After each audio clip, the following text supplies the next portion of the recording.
Good morning po mga brothers, sister dyan. Dito sa amin ay umaga po. Ngayon po ay mag-gulay po kami ng ginataang gabi.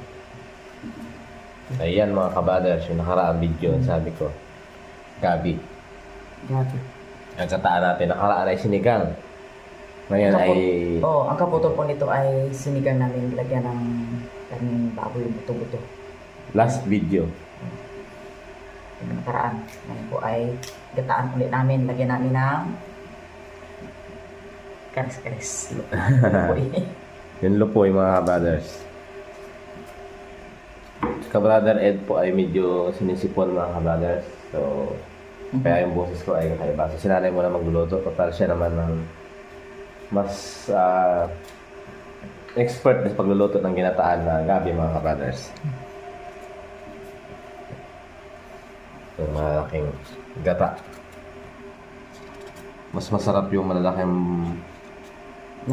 laman. Ito lang naman ang masarap sa gabi, ginataan. Ito naman ang masarap.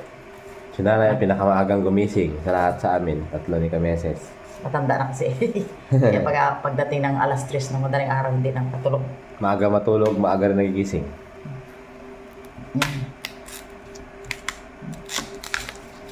Ganda ang kanyang laman. Malaki ang laman. No? Malaki ang laman.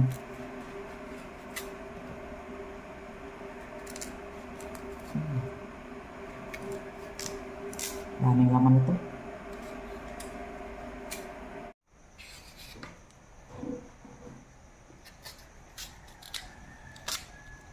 Yan lang pala simple mga kabrothers. Ginabalatan. Bakit ginabalatan ng gabi na yun? Maano na yan. Iba na talaga yung ano yan. Iba ang kanang balat talagang ano talaga yun na balatan yung kanyang Pinakatangkay, no? tangkay. Yan o. Kapal yan Pangit yan pag naluto pag hindi mo balatan.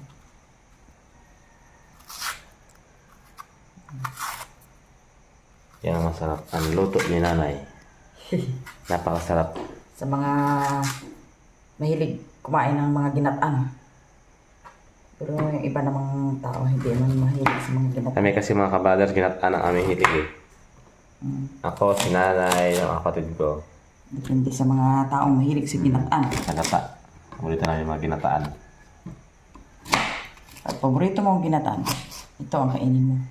Gabi, ginataan. Lutuin na po natin yung ang unahin natin ay laman ng gabi. Malagay. Lagayin natin. Lagayin natin sa ating tubig. Malaki talaga ang laman ng gabi. Ilang piraso lang ang puno ganito na kalamang. Lagyan natin yung tangkay sa taas. Toppings ang tangkay. Tangkay na hinihiwa. Mga brothers, pasensya na kayo. Walang kwan. Walang dahon. Kunti ang dahon. May dahon, no? May dahon pero konti lang. Ano? Kasi yung ibang dahon ay nalaya na. Nag-dry na siya. Dry na siya.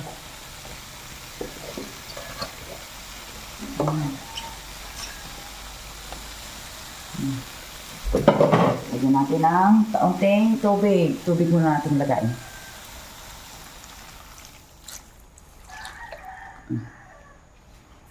Pan. Tapos takpan. Yan. Ayos. Buksan na po natin yung ating niluto. Yun, luto na. Nag-iga na ang ating gabi. Na. This is Nanay's Gabi, ginataang Gabi's version. Lagyan natin ng sibuyas. At bawang. At saka tubig ulit. Hindi, ko na. Gata na. Gata na. Yun mga kabrothers. Yun. Kakang gata. Yan. Kami pong magpamilya ay Yan yung nahuli ng kabrother Eric na karis-karis mga kabrothers. Lupoy. Kung pamilya ay kung makakuha ang isa, sharing to each other ang mga anak ko. Kaya ito, binigyan kami ng Ito yung karis-karis para ihalo namin sa gulay.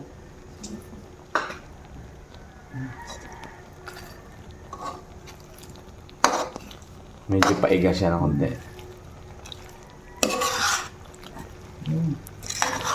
Pwede na itong haluin mga ka-brothers dahil luto na yung gabi. Pero pag hindi pa luto, huwag ninyong haluin. Yan ay magadulot ng hindi maganda. Mga ka-brothers. Ito paborito namin, mas maraming laman. Ayan o. Naglapot na siya. Nakapot eh. Creamy na. Creamy na. Yun. Mga ka-brothers, yun po ay ako na lang mag-isa kakain dahil si Brother Ed at sa kanyang darling ay sabay silang kumain dahil siya ay nag-aalaga kay Ray Ray. Ayan Bibi, mga ka-brothers. Ayan. Si Bibi. Hey, hi! Yan. Marunong na siya eh. Yan. Bantay mo na si ka-brother Ed at si Mrs. ay naliligo. May mga ka-brother, sabay na kami kakain. Tama. Kaya si nanay muna ang kakain ng niluto niya ring Gabi. gabi. Gabing ginataan. Ayan mga ka-brothers. Oh. Lumapot na yun, no? Ayun ang serving spoon. Ay mga ka-brothers, thank you Lord for these blessings upon us in Jesus' name. Amen. Kain tayo, mga ka-brothers. Sobrang ligat ng Ligat ng gabi. Para natuyo yung gabi. Oo. Ang gabi na maligat ay madaling matuyo yung mga gata. Ayos. Bo. Ayos na yun? Hindi. Natakam ang isa. Gusto makaon, oh. Kain ka. Gusto kumain eh. Oh. Oh, marunong, oh. Oh, yun. Oh, mag-selfie. Selfie. Selfie, Ray. Ha? Selfie na, oh. Hinawakan na yung camera. Oh. Selfie na. Mag-vlog daw siya pag tumagal-tagal. Siya naman daw maghahawak ng camera. Oh, yun. Hinawakan na. Di ba? Na marunong na siya mag-ano sa camera, mga ka-brothers.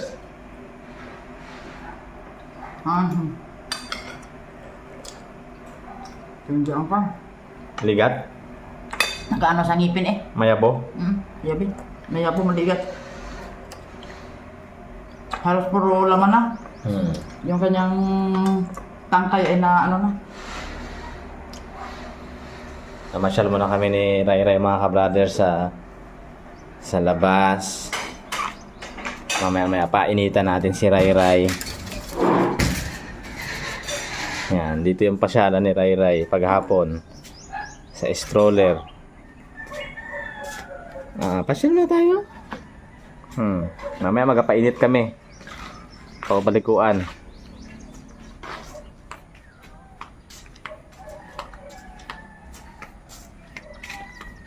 Ikat lang kami sa bahay. Ayan, hanggang dito yung simento ng bahay namin. Mukhang hindi ata mabubuhay yung ating saluyot na nilipat, mga ka-brothers. Ganon rin yung ating sili. Yung sili, ako na kung mabubuhay yan. Yan yung nilipat naming sili dun sa dulo.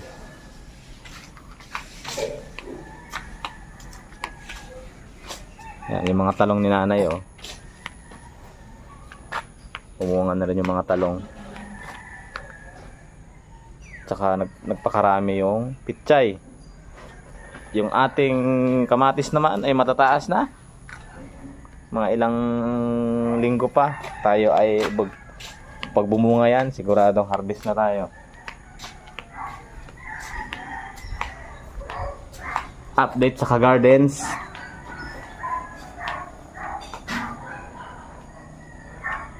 Yung ating kalabasa naman, nagpakadami ng dahon, hindi pa bumubunga, mga ka-brothers. Ayan, dito sa pinaliko namin dito sa kabila para doon na naman siya dumiretso.